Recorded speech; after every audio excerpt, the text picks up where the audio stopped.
മക്കളെ എല്ലാവർക്കും നമസ്കാരം. Welcome to super notes. എല്ലാവർക്കും ഒരു ഡൗട്ട് ഉണ്ട്, എന്താണ് ഒരു നാഷണൽ പാർക്ക്, എന്താണ് ഒരു ബയോഡൈവേഴ്സിറ്റി ഹോട്ട്സ്പോട്ട്, എന്താണ് ഒരു ബയോസ്ഫിയർ റിസർവ്, എന്താണ് ഒരു വൈൽഡ് ലൈഫ് സാങ്ച്വറി, ഇവ എങ്ങനെയാണ് സ്ട്രക്ചർ ചെയ്തേക്കുന്നത്, അങ്ങനെ പല ഡൗട്ട്സും കാണും. പ്രത്യേകിച്ച് ഇപ്പൊ ബീറ്റ് ഫോറസ്റ്റ് ഓഫീസർ നോട്ടിഫിക്കേഷൻ ഒക്കെ വന്നേക്കാണ്. അതിന്റെ സ്പെഷ്യൽ ടോപ്പിക് 20 മാർക്കാണ് ഫോറസ്ട്രി ഉള്ളത്. സോ എല്ലാ എക്സാംസിനും വേണ്ടിയിട്ട് നമുക്കതൊന്ന് ക്ലിയർ ചെയ്യാം. സിമ്പിൾ കാര്യങ്ങളാണ്, ഒന്ന് ശ്രദ്ധിച്ചിടാം. അപ്പൊ അതിനു മുമ്പായിട്ട് ജസ്റ്റ് ഒന്ന് മനസ്സിലാക്കുക, ഇന്ത്യയിലാകെ 107 നാഷണൽ പാർക്കുകളാണ് ആകെ ഉള്ളത്. 107 നാഷണൽ പാർക്കുകൾ. അതേപോലെ തന്നെ 58 ടൈഗർ റിസർവുകൾ. 107 നാഷണൽ പാർക്കുകൾ, 58 ടൈഗർ റിസർവുകൾ, 33 എലഫന്റ് റിസർവുകൾ, 573 വന്യജീവി സങ്കേതങ്ങൾ, 573 വന്യജീവി സങ്കേതങ്ങൾ, 18 ബയോസ്ഫിയർ റിസർവുകൾ. എത്ര ബയോസ്ഫിയർ റിസർവ് ഉണ്ട്? 18 ബയോസ്ഫിയർ റിസർവുകൾ, 220 കമ്മ്യൂണിറ്റി റിസർവുകൾ, 220 കമ്മ്യൂണിറ്റി റിസർവുകൾ, 4 ബയോഡൈവേഴ്സിറ്റി ഹോട്ട്സ്പോട്ടുകൾ, 4 ബയോഡൈവേഴ്സിറ്റി ഹോട്ട്സ്പോട്ടുകൾ. ഇത്രയുമാണ് ഇന്ത്യയിൽ ഇന്നുള്ളത്. ഓക്കെ, ഓരോന്നായിട്ട് നമുക്ക് നോക്കാം. ആദ്യം നോക്കാം, എന്താണ് ഒരു ബയോസ്ഫിയർ റിസർവ്, അല്ലെങ്കിൽ എന്താണ് ഒരു ജൈവമണ്ഡല സംരക്ഷണ കേന്ദ്രം. ബയോസ്ഫിയർ റിസർവ് എന്താണ്? നമുക്ക് ഡെഫിനിഷൻ കൊടുക്കാം. ബയോസ്ഫിയർ റിസർവിന്റെ ഡെഫിനിഷൻ ഇതാണ്: ഒരു ഗവേണിംഗ് ബോഡിക്ക്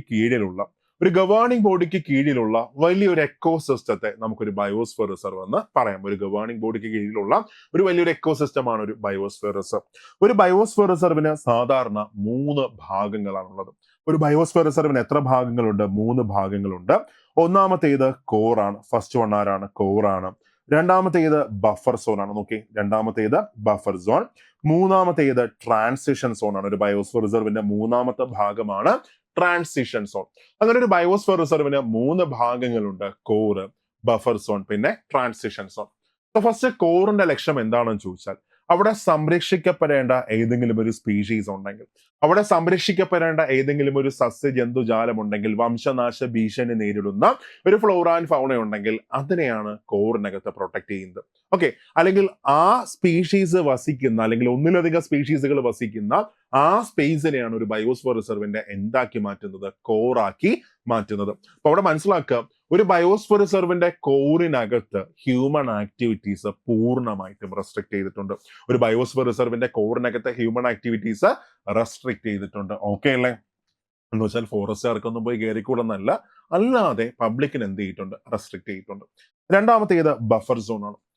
ഒരു ബയോസ്ഫിയർ റിസർവിന്റെ ബഫർ സോണിന്റെ ലക്ഷ്യം ഫോറസ്റ്റുമായി ബന്ധപ്പെട്ടുള്ള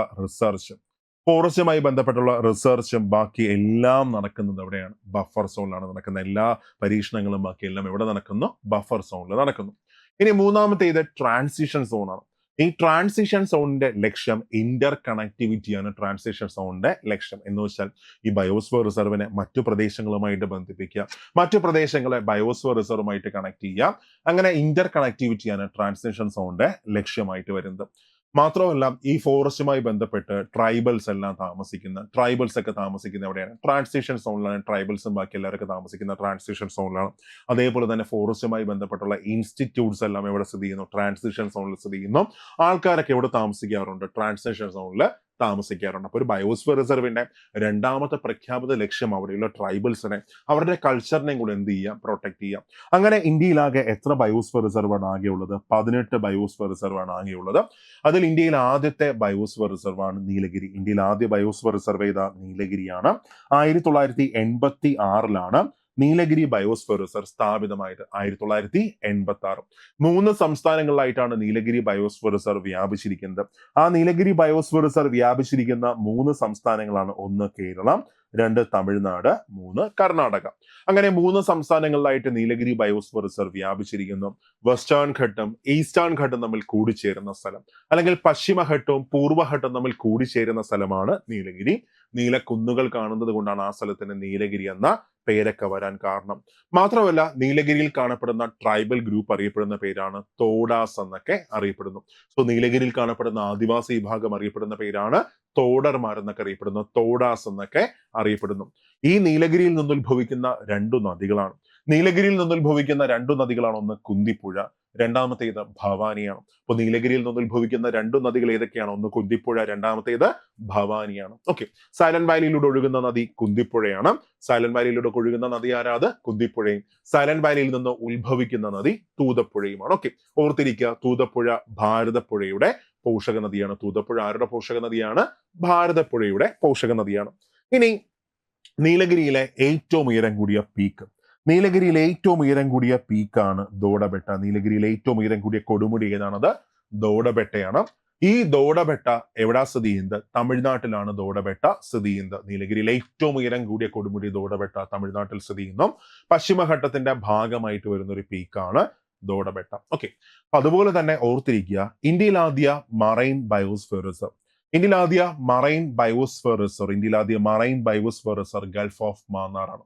Gulf of Mannar marine biosphere reserve എവിടെ സ്ഥിതി ചെയ്യുന്നത്? തമിഴ്നാട്ടില് സ്ഥിതി ചെയ്യുന്നു. ഓക്കെ, അപ്പൊ തെറ്റണ്ട. ഇന്ത്യയിൽ ആദ്യ ബയോസ്ഫിയർ റിസർവ് നീലഗിരി. ഇന്ത്യയിൽ ആദ്യ marine biosphere reserve Gulf of Mannar ആണ്. ഇനി ഇന്ത്യയിലെ ഏറ്റവും വലിയ ബയോസ്ഫിയർ റിസർവ്. ഇന്ത്യയിലെ ഏറ്റവും വലിയ ബയോസ്ഫിയർ റിസർവ് ആണ് Great Rann of Kutch biosphere reserve. ഇന്ത്യയിലെ ഏറ്റവും വലിയ ബയോസ്ഫിയർ റിസർവ് ഏതാണത്?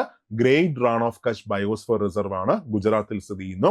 അതിന്റെ മറ്റൊരു പേരാണ് ഗ്യാൻ ഭാരതി ബയോസ്ഫിയർ റിസർവ്. ഇന്ത്യയിലെ ഏറ്റവും ചെറിയ ബയോസ്ഫിയർ റിസർവ് ആണ് ദിബ്രു സൈക്കോവ, ആസാം. ഇന്ത്യയിലെ ഏറ്റവും ചെറിയ ബയോസ്ഫിയർ റിസർവ് ഏതാണ്? ദിബ്രു സൈക്കോവ. എവിടെ സ്ഥിതി ചെയ്യുന്നത്? ആസാമിൽ സ്ഥിതി ചെയ്യും. 1971 UNESCO man and biosphere reserve programme ആരംഭിച്ചത്. വർഷം 1971. മനുഷ്യനും പ്രകൃതിയും തമ്മിലുള്ള ബന്ധം കുറച്ചും കൂടെ നല്ലതാക്കുക എന്നുള്ള ലക്ഷ്യത്തോടു കൂടി 1971 UNESCO man and biosphere reserve programme ആരംഭിച്ചു. യുനെസ്കോയുടെ മാൻ ലിസ്റ്റിൽ ഉൾപ്പെടുന്ന, അല്ലെങ്കിൽ ആ ലിസ്റ്റിൽ ഉൾപ്പെടുന്ന മാൻ ആൻഡ് ബയോസ്ഫിയർ റിസർവ് പ്രോഗ്രാംസിൽ ഉൾപ്പെടുന്ന ഇന്ത്യയിലെ 12 ബയോസ്ഫിയർ റിസർവുകളാണ് ഉള്ളത്. ഓക്കെ, ഓർത്തിരിക്കുക, ഇന്ത്യയിലാകെ 18 ബയോസ്ഫിയർ റിസർവുകളുണ്ട്. അതിൽ മാൻ ലിസ്റ്റിൽ ഉൾപ്പെടുന്ന എത്ര ബയോസ്ഫിയർ റിസർവ് ആണ്? 12 ആണ്. ഓക്കെ, നെക്സ്റ്റ് രണ്ടാമത് വരുന്നത് കമ്മ്യൂണിറ്റി റിസർവ് ആണ്. കമ്മ്യൂണിറ്റി റിസർവ്, ഓക്കെ, ആ പേര് തന്നെയുണ്ട്, കമ്മ്യൂണിറ്റി റിസർവ്. അതായത് ഒരു പ്രദേശത്ത് താമസിക്കുന്ന തദ്ദേശീയരുടെ സഹായത്തോടു കൂടി ഒരു ഫോറസ്റ്റ് ബോഡിയെ പ്രൊട്ടക്ട് ചെയ്യുകയാണെങ്കിൽ അതിനെയാണ് നമ്മൾ എന്ത് പറയുന്നത്? കമ്മ്യൂണിറ്റി റിസർവ് എന്ന് പറയുന്നു. ഓക്കെ, അപ്പോൾ ലോക്കൽ ആയിട്ടുള്ള ആൾക്കാരുടെ കൂടെ സഹായത്തോടു കൂടി ഒരു പ്രദേശത്തെ ഫോറസ്റ്റ് ബോഡിയെ പ്രൊട്ടക്ട് ചെയ്യുകയാണെങ്കിൽ അതിന് നമുക്ക് എന്ത് പറയാം? കമ്മ്യൂണിറ്റി റിസർവ് എന്ന് പറയാം.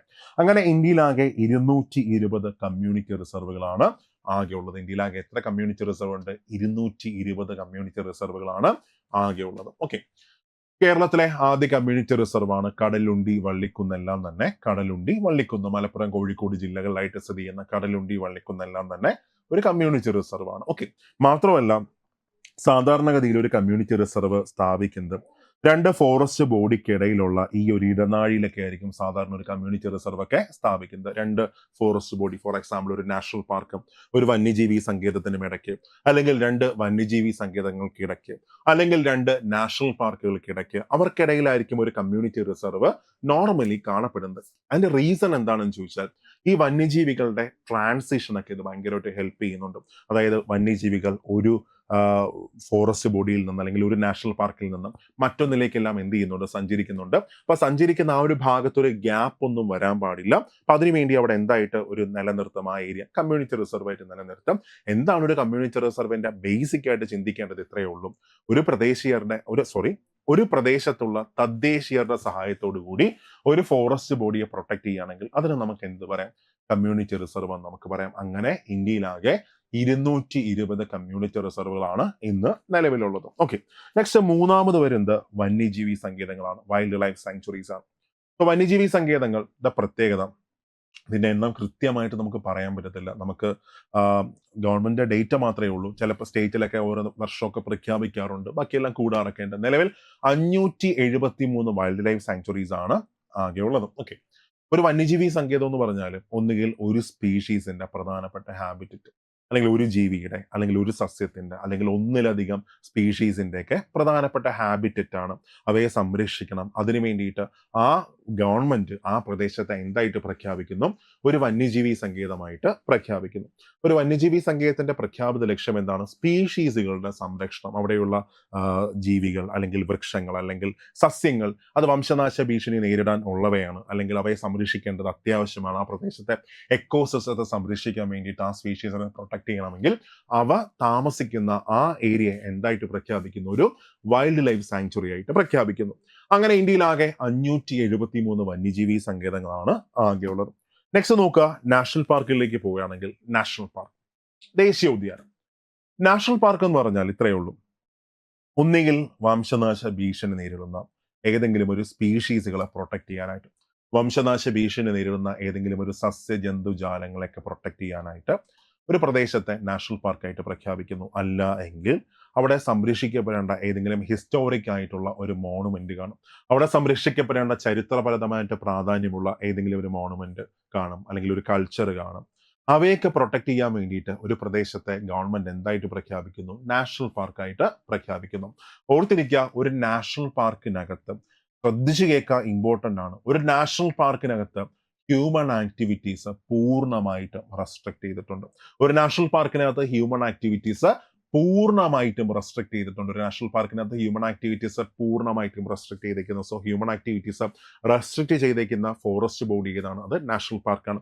നമ്മളിങ്ങനെ പറയുമെങ്കിലും ടൂറിസം പോലെയുള്ള ചില കാര്യങ്ങൾക്ക് നാഷണൽ പാർക്കിനകത്ത് ആൾക്കാരെ കയറ്റാറുണ്ട്. For example Eravikulam national park തന്നെ എടുക്കാം. അപ്പൊ ഇരവികുളം നാഷണൽ പാർക്കിനകത്ത് ടൂറിസം ആക്ടിവിറ്റീസ് നടക്കാറുണ്ട്. അത് ഗവൺമെന്റിന്റെ സമ്മതത്തോടു കൂടി മാത്രമാണ് എന്ത് ചെയ്യുന്നത്, നടക്കുന്നത്. അവിടെ മനസ്സിലാക്കണം, ഫോറസ്റ്റ് ബോഡിക്കകത്ത് ഹ്യൂമൻ ആക്ടിവിറ്റീസ് റെസ്ട്രിക്ട് ചെയ്തേക്കുന്നത് എവിടെയാണെന്ന് ചോദിച്ചാൽ കണ്ണും പൊട്ടി ആൻസർ എഴുതുക.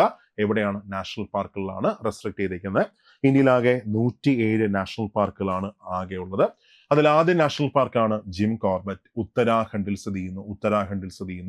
107ാമത്തെ നാഷണൽ പാർക്കാണ് സിംലിപാൽ. സിംലിപാൽ എവിടെ സ്ഥിതി ചെയ്യുന്നത്? ഒഡീഷയിലാണ് സിംലിപാൽ സ്ഥിതി ചെയ്യുന്നത്. ഒഡീഷയിൽ സ്ഥിതി ചെയ്യുന്നു. നെക്സ്റ്റ് ബയോഡൈവേഴ്സിറ്റി ഹോട്ട്സ്പോട്ട് ആണ്. Biodiversity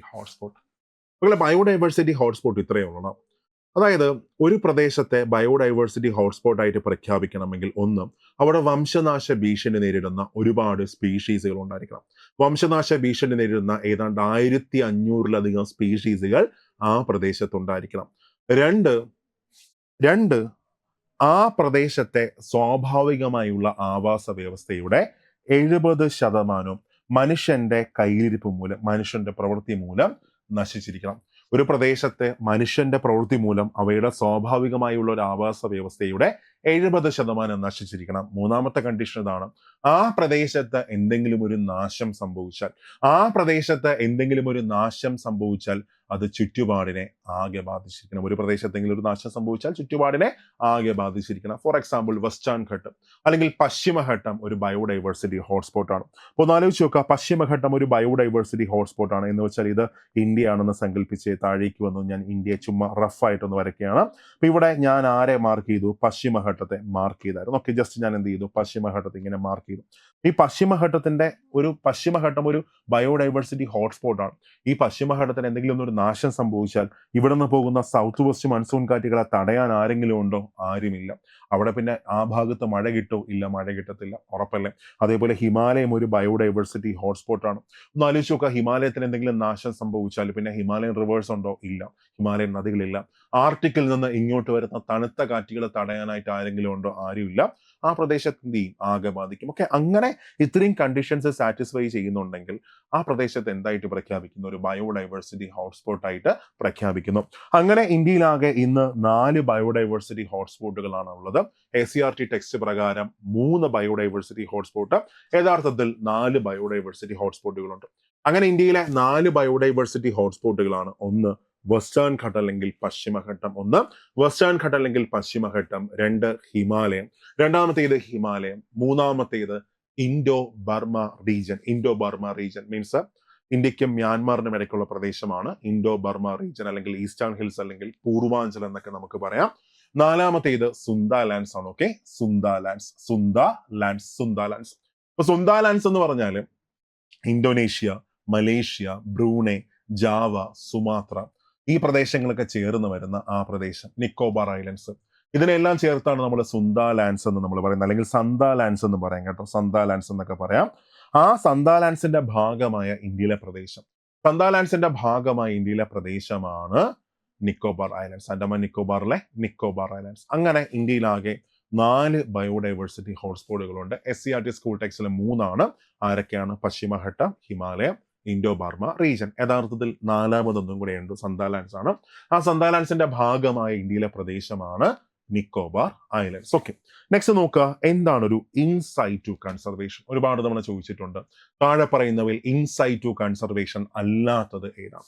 so insight situ conservation എന്താണെന്ന് ചോദിച്ചാൽ, ജീവിവർഗങ്ങളെ അവരുടെ സ്വാഭാവിക ആവാസ വ്യവസ്ഥയിൽ സംരക്ഷിക്കുന്ന പ്രക്രിയയാണ് ഇൻസൈറ്റു കൺസർവേഷൻ. ജീവിവർഗങ്ങളെ അവരുടെ സ്വാഭാവികമായിട്ടുള്ള ആവാസ വ്യവസ്ഥയിൽ സംരക്ഷിക്കുന്നു എന്ന് വെച്ചാൽ ഒന്ന് ആലോചിച്ച് നോക്കിയാൽ, ഞാനൊരു സൂ എടുക്കുകയാണ്, ഒരു മൃഗശാല എടുക്കുകയാണ്. ഒരു സിംഹം യഥാർത്ഥത്തിൽ അവിടെ ഉള്ളതാണോ? അല്ല, പുറത്തുനിന്ന് കൊണ്ടുവന്നതാണ്. അപ്പൊ അവിടെ നമുക്ക് ഇൻസൈറ്റ് ടു കൺസർവേഷൻ എന്ന് പറയാൻ പറ്റത്തില്ല. അപ്പൊ അതേസമയം ഞാനൊരു ബയോസ്ഫിയർ റിസർവ് എടുക്കുകയാണ്. ഒരു ബയോസ്ഫിയർ റിസർവിനകത്ത് പുറത്തുനിന്ന് ആരെയും കൊണ്ട് എന്ത് ചെയ്യാറില്ല, പാർപ്പിക്കാറില്ല. അവിടെയുള്ള സ്പീഷീസിനാണ് എന്ത് ചെയ്യുന്നത്, പ്രൊട്ടക്ട് ചെയ്യുന്നത്. അവിടെയുള്ള സ്പീഷീസിനെ മാത്രം പ്രൊട്ടക്ട് ചെയ്യുന്നു, സംരക്ഷിക്കുന്നു. അല്ലാതെ പുറത്തുനിന്ന് ഒരു ആവാസ വ്യവസ്ഥയിൽ നിന്നൊന്നും ഒരാളെ കൊണ്ടുവന്ന് അവിടെ ഇടാറില്ല. അപ്പൊ അങ്ങനെയുള്ള കൺസർവേഷൻ ഏരിയാസിനെയാണ് നമ്മൾ എന്ത് പറയുന്നത്, ഇൻസൈറ്റു കൺസർവേഷൻ എന്ന് പറയുന്നത്. എന്ന് വെച്ചാൽ ജീവിവർഗങ്ങളെ അവരുടെ സ്വാഭാവികമായുള്ള ആവാസ വ്യവസ്ഥയിൽ സംരക്ഷിക്കുന്ന പ്രക്രിയയാണിത്. ഈ രീതി സസ്യജാലങ്ങൾ, മൃഗങ്ങൾ, സൂക്ഷ്മജീവികൾ എന്നിവയെ അവയുടെ സ്വാഭാവിക പരിസ്ഥിതിയിൽ നിലനിർത്തി പരിസ്ഥിതിയും പ്രകൃതിദത്ത ജൈവ വൈവിധ്യത്തെയും എന്ത് ചെയ്യുന്നു, സംരക്ഷിക്കുന്നു. ഒരു ഇൻസൈറ്റ് ടു കൺസർവേഷൻ ഉദാഹരണമാണ് ഒന്ന് നാഷണൽ പാർക്ക്. നാഷണൽ പാർക്കുകൾക്കകത്ത് പുറത്തുനിന്ന് ആരെയും കൊണ്ടുവന്ന് സംരക്ഷിക്കാറൊന്നുമില്ല. അപ്പോൾ ഒന്ന് നാഷണൽ പാർക്ക്, അതേപോലെ തന്നെ വൈൽഡ് ലൈഫ് സാങ്ച്വറി അല്ലെങ്കിൽ വന്യജീവി സങ്കേതം. 3 ബയോസ്ഫിയർ റിസർവ്, അതേപോലെ തന്നെ മറൈൻ പ്രൊട്ടക്റ്റഡ് ഏരിയാസ്, പിന്നെ അതേപോലെ സാക്രഡ് ഗ്രൂവ്സ് എല്ലാം തന്നെ ഇൻസൈറ്റ് ടു കൺസർവേഷന് ഉദാഹരണമാണ്. എന്നാൽ എക്സൈറ്റ് ടു കൺസർവേഷൻ എന്താണെന്ന് ചോദിച്ചാൽ, എക്സൈറ്റ് ടു കൺസർവേഷൻ നേരെ തിരിച്ചാണ്. ഇൻസൈറ്റ് ടു കൺസർവേഷന്റെ ജസ്റ്റ് ഓപ്പോസിറ്റ് ആണ് എക്സൈറ്റ് ടു കൺസർവേഷൻ. എന്ന് വെച്ചാൽ ബാക്കിയുള്ള സ്ഥലത്ത് നിന്ന് സ്പീഷീസുകളെ കൊണ്ടുവന്ന് എന്ത് ചെയ്യുന്നു, ഒരു പ്രദേശത്ത് അങ്ങ് താമസിപ്പിക്കുന്നു. അതിനെയാണ് നമ്മൾ എന്ത് പറയുന്നത്, എക്സൈറ്റ് ടു കൺസർവേഷൻ എന്ന് പറയുന്നത്. ഒരു ഉദാഹരണം പറഞ്ഞാൽ ഒരു ബൊട്ടാനിക്കൽ ഗാർഡൻ എടുക്കുകയാണ്. ഒരു ബൊട്ടാനിക്കൽ ഗാർഡനകത്ത് അവിടെയുള്ള ചെടികളെ അല്ല എന്ത് ചെയ്യുന്നത്, അവർ സംരക്ഷിക്കുന്നത്, മറിച്ച് പുറത്തു നിന്ന് പല രാജ്യങ്ങളിൽ നിന്ന്, പല സംസ്ഥാനങ്ങളിൽ നിന്നുള്ള സസ്യങ്ങളെ മൊത്തം എന്ത് ചെയ്യുന്നു, അങ്ങോട്ട് കൊണ്ടുവന്ന് അവിടെ വളർത്തുന്നു.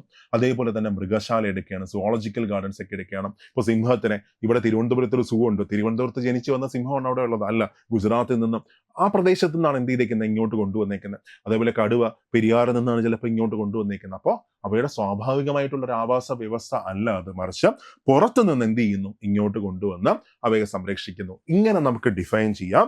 ജീവിവർഗങ്ങളെ അവരുടെ സ്വാഭാവിക ആവാസ വ്യവസ്ഥയിൽ നിന്ന് മാറ്റി നിയന്ത്രിത പരിസ്ഥിതിയിൽ എന്ത് ചെയ്യുന്നു, സംരക്ഷിക്കുന്നു.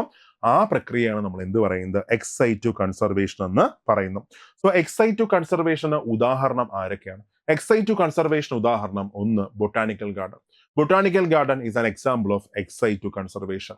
അതേപോലെ തന്നെ സുവോളജിക്കൽ പാർക്ക്, സൂ, മൃഗശാല, ഇതൊക്കെ എന്തൊരു ഉദാഹരണമാണ്, എക്സൈറ്റ് ടു കൺസർവേഷന് ഉദാഹരണമാണ്. അപ്പൊ നിങ്ങൾക്ക് കൃത്യമായിട്ട് കിട്ടി എന്താണ് ഒരു നാഷണൽ പാർക്ക്, എന്താണ് ഒരു വൈൽഡ് ലൈഫ് സാങ്ച്വറി, എന്താണ് ഒരു ബയോസ്ഫിയർ റിസർവ്, എന്താണ് ഒരു ഇൻസൈറ്റ് situ conservation, ex situ conservation, അതേപോലെ തന്നെ കമ്മ്യൂണിറ്റി റിസർവ്, ബയോഡൈവേഴ്സിറ്റി ഹോട്ട്സ്പോട്ട്, ഒരു വ്യക്തമായിട്ടൊരു ഐഡിയ കിട്ടി എന്നാണ് എൻ്റെ വിശ്വാസം. ഓക്കെ, അപ്പൊ നമ്മൾ ബീറ്റ് ഫോറസ്റ്റ് ഓഫീസർ പരീക്ഷയ്ക്ക് പ്രധാനമായിട്ടും സ്പെഷ്യൽ ടോപ്പിക് 20 മാർക്ക് എടുക്കുന്നു.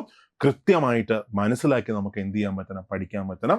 അപ്പൊ അവിടെ നമ്മുടെ ബീറ്റ് ഫോറസ്റ്റ് ഓഫീസറിന്റെ സ്പെഷ്യൽ ടോപ്പിക് എടുക്കുന്നത് ഞാനും കൂടെ ചേർന്നിട്ടാണ് സ്പെഷ്യൽ ടോപ്പിക് എടുക്കുന്നത്. സോ നിങ്ങൾക്ക് അവിടെ ഏറ്റവും നല്ല ക്ലാസ്സസ് കിട്ടിയിരിക്കും. അപ്പോൾ നമ്മുടെ ബീറ്റ് ഫോറസ്റ്റ് ഓഫീസർ ബാച്ചിൽ ജോയിൻ ചെയ്യാൻ ആർക്കെങ്കിലും ആഗ്രഹം ഉണ്ടെങ്കിൽ എത്രയും പെട്ടെന്ന് തന്നെ വിളിക്കുക. 8281223366 ആ നമ്പറിൽ കോൺടാക്ട് ചെയ്യാം. പെട്ടെന്ന് തന്നെ ജോയിൻ ചെയ്തോളാം. വെറും 250 പേർക്ക് മാത്രമേ ബാച്ചിൽ ജോയിൻ ചെയ്യാൻ പറ്റത്തുള്ളൂ. ഓക്കെ, അപ്പോൾ നന്നായിട്ട് വർക്ക് ചെയ്തോ. എന്നിട്ട് നിങ്ങളുടെ സ്വപ്നങ്ങളെയൊക്കെ പതുക്കെ അതിനൊക്കെ എന്ത് കൊടുക്കുക, കളറിങ്ങിനെ കൊടുത്ത് അതൊക്കെ യാഥാർത്ഥ്യമാക്കണം. നമുക്ക് മറ്റൊരു സെഷനിൽ കാണാം. Thank you.